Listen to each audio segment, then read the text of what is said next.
guys, this is Nino from Two Grip Jiu Jitsu.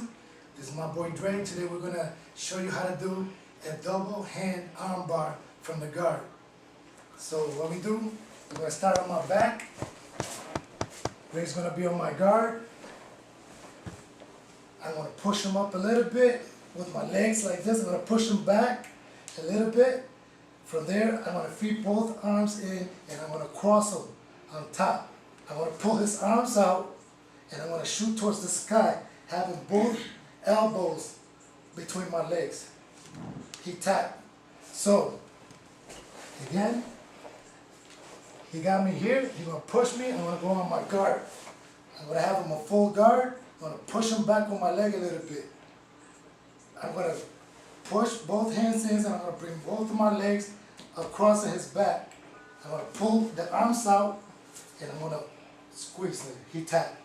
So that's the double arm bar from the guard.